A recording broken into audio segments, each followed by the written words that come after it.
Gang related. Yes. Gang related, dog. First of all, let me just say, this song is like a series of random events in an hour period. So I just got finished watching Boys in the Hood, and I like was having a good cry because it reminded me like, once again, motherfucker wasn't like raising Crenshaw or not like that, but like it struck something in me and things that I saw growing up, and I was like, wow, that's just so amazing. And this is after Under Pressure had already been made, and this was me going into telling the story. And I walk upstairs, this motherfucker's making the beat for Gang Related. It is incredible. I'm just chilling there, like. Yeah, he's just like, oh, whatever, right? And it's like one of the most amazing, personally, like I'm not even trying to say it's hip hop beats I've ever heard. I didn't even like the beat, honestly, when I first made it. I don't know, I love it. You just happened to walk up when like before I closed it. I love it. It is so simple, and it's a gangster record for sure. Like that, and I think it's weird that me and you created this crazy ass gangster record. I'm not a gangster for sure. I'm like a keeper of the peace. The 808, it's like some fucking Outkast, fucking UGK, like crazy shit. And the snare is East Coast, you know what I'm saying? But the bounce is like West Coast. Like it's amazing. I sampled KRS-One on that joint. So he had made the beat, and then we put that in there. That was just like the icing on the cake. That set it off when that drop comes in. And he did your verse in like 10 minutes. He created something that allowed me to tell the story. He created something that was so amazing and simple that I could get as technical as I needed, and it would even out. Do you see what I'm saying? Yeah, like it was just a good balance of like simplicity, but then the verses are like so complex, so it's perfect. It was like, yeah, and I'm like living life like this. Gotta paint a picture when I write like this, and I'm just imagining different streets where I grew up, walking around, and crime and good times, you know, and the innocence of me as a child witnessing it. You know, living life like this. Gotta paint a picture when I write like this. Tales from my hood, not a sight like this. Where they up to no good in a night like this, and they murder motherfuckers just cuz. Type of shit I seen, you probably wonder what I was. I was in the crib just sitting on the rug. Bass heads coming through looking for the plug. Now, born and raised in my area, beautiful by day, by night it's hysteria. Fuck around and bury you tonight. Riding with my homies on site. Mama tell me to come in at night. Now I really gotta go, but I never know. Living life to the fullest, I gotta go. Po from the bus in the dough. We got blow in the crib, in the kitchen over there. That's the baby with the bib. Goddamn, what it feel like. Middle of the night. Waking up scared for my life. Never had the heat at this time. Never had the heat, just a knife. When the gat go brat like that, guarantee you it's a rap. Finna hit, put you on your back like that. Just breathe. Like to me, it's like it hit, like you get shot and it's. You know what I'm saying? You know, hit you like that, hit you with the brat like that, just breathe. Why they mama grieve? Bullet to the dome like in a leave, gotta leave from the premises to murder my nemesis. No, just stop, before they even call the cops. Do it for the money and the bitches and the drugs and the props. Tell me why another body even gotta drop, get shot off top for some shit that was gang related. Up first at 5 tonight, breaking news in Gaithersburg, where a massive manhunt is underway after a deadly shooting. It's all unfolding in the 400 block of West Deer Park and 355. Our Montgomery County reporter joins us with the latest tonight. And the first verse is from the entire perspective of me as a child growing up in my household and the things that I witnessed home, you know what I'm saying, from narcotics to all these different things that I speak about in the record. And then I only had the first verse. Do you remember this at the time?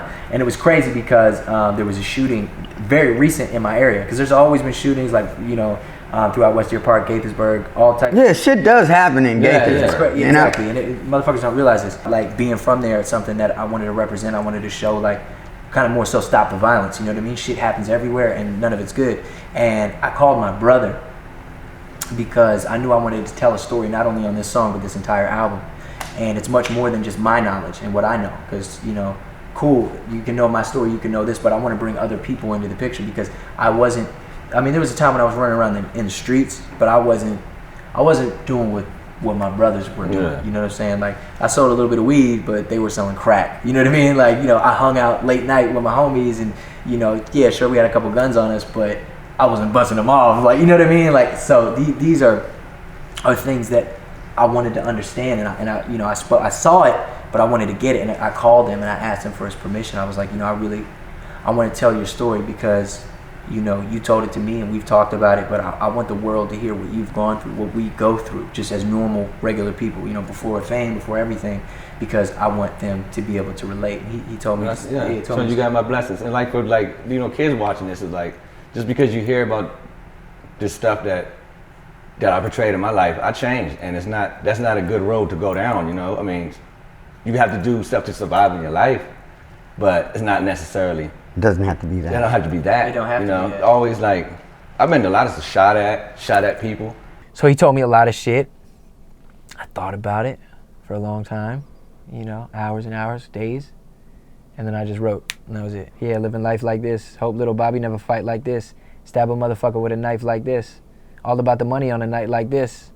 Run up in the crib, put a bullet in your rib. Got a lot to give, but I never had the chance. Never had the chance. Stay strapped, but I hate it when I take it out. So it was from the perspective of somebody who's stuck. Like, stay strapped, but I hate it when I take it out. Because is he gonna take a life? Does he want to take a life? Obviously not, you know. Stay strapped, but I hate it when I take it out. If you want it, I'ma lay it out. I hope my little brother make it out. Every night what I pray about, check it on. Yeah, I got a son on the way, but I cling to the streets even though I want to run away. You know, I imagine a better life where I never had a dead of life. Hit you with in the dead of night, selling crack to my own pops. You know, pushing this weight on my own block. If I sell a brick, I could buy a house. If they find the key, they might lock me up. You know, it's like, but I take the chance because I don't give a fuck. Get down or lay down. Hit you with the Beretta, you better stay down. Straight shots from the playground. Living how I'm living with the life that I'm giving. Anybody that's riding with me, I'm riding with them. Show me the enemy and I'ma hit him. The second I bid him, I get him and hit him with the venom. Ain't no need to pretend I'ma never do it. I knew it, already been through it. I do it for the street, for the fam, for the life. Anybody that's gang related. So it's much more than just motherfuckers in the streets. For my brother, I will murder you to keep my little brother safe. It's fucking crazy. And that was the most technical thing I've ever written, because not only was it one of the most descriptive things I've ever written about my personal life and someone else's life, because I'm not just writing for me, now I'm writing for someone else and I got to get it right. It was a lot of emotions. It was like, damn, this story's getting told, but I want it to be told. I wanted to, you know, he tells it right, he paints the picture right. I was like, shoot, talk about me, shoot, I'm kind of famous. You know what? It was a great feeling. It was a greater feeling than a better feeling, and I love it. And he has my permission to do anything to raise his fame to a plateau. He can use anything in my struggles, my walks of life, from the negative to the positive, and because he's gonna do it right. I wanted to play that for him because that was like, I'm talking about some real shit that not only affects me at that point, it affects my brother. Yeah. So I wanted to make sure that he was okay, and then I painted it right. I didn't necessarily give away too much, you know what I mean? But I gave away where I painted the picture to make it see it. Yeah. So when I'm explaining the camaraderie and the fear in a criminal, you know what I'm saying, who's in and out of jail and this and that, you have to allow them to continue to be tough in the verse, to continue to be looked at as a killer, and yet show them as innocent as a child and as scared as a child. To me, the character is me. So my brother is me. You see, that's what's crazy about it. So it's like scared, innocent, you know, all these things, but still tough and willing to do anything, because you can't look like no bitch in the street, you know what I mean? So like, we all started where I was, you know, just a little boy or girl, you know, in a fucked up house, surrounded by horrible, terrible things, that grew up in it and went that way, because that's how most people do. You know what I'm saying? You see your dad beating on your mom, you might end up whooping your girl's ass. It's just, I've seen it a million times. It's happened. I've never done it. Just like I haven't done a lot of things. I'm here, fortunately. You know, fortunately. He's me. He went there, and I went there.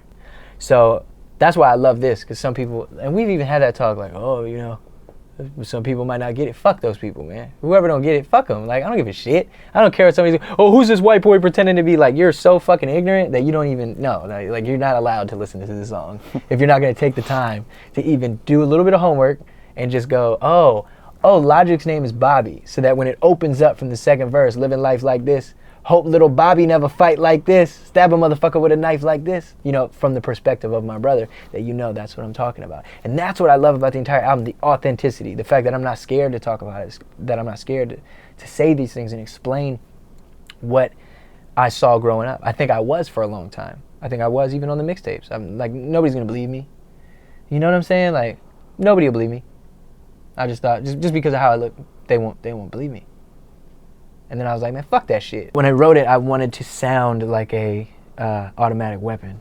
I wanted to sound like a Mac 10. Get down and lay down, hit you with a Beretta, you better stay down. Straight shots from the playground, living how I'm living with the light that I'm giving anybody that's riding with me. I'm riding with him, show me the enemy, and I'ma hit him the second I bit him. I get him and hit him with the venom. Ain't no need to pretend I'ma never do it. I knew it, already been through it. I do it for the street, for the fan, for the life, anybody that's gang related. And you had one breath, that's it, that's all you got. You know what I'm saying? Get down and lay down, hit you with the Beretta, you better stay down. Straight shots from the playground, living how I'm living with the light that I'm giving anybody that's riding with me. I'm riding with him, show me the enemy, and I'ma hit him the second I bit him. I get him and hit him with the venom. Ain't no need to pretend I'ma never do it. I knew it, already been through it. I do it for the street, for the fan, for the life, anybody that's gang relating. You have to do it flawlessly. It has to be flawless. It has to be the best. I am the best. I'm not just telling you a story. I'm the best fucking rapper. You've never heard anything like this before. Fuck you. Fuck everybody. And I gotta tell the story. And I gotta be me. Me and you had an amazing conversation on the phone one time. And you were like, you have to be prepared for what people are going to say. Some people are going to love it. The love will be overwhelming for sure, but the hate always pierces through. And you were like, the difference between me and a lot of other rappers, which is true, not naming any names, I'm just saying, is that their stories are fake. It's 100% bullshit. So they create these fake personas, and if somebody hates on them or whatever, they're like, man, I don't give a fuck. I ain't even live that life anyway. I'm getting this money. But for me, to somebody, for me to do a verse and some 14-year-old fucking random kid from Iowa to go on Twitter and be like, you're whack, that verse didn't mean shit. And on the verse that he's talking about, I talk about my sisters getting raped. It's crazy to have to say this, but my sister's getting raped.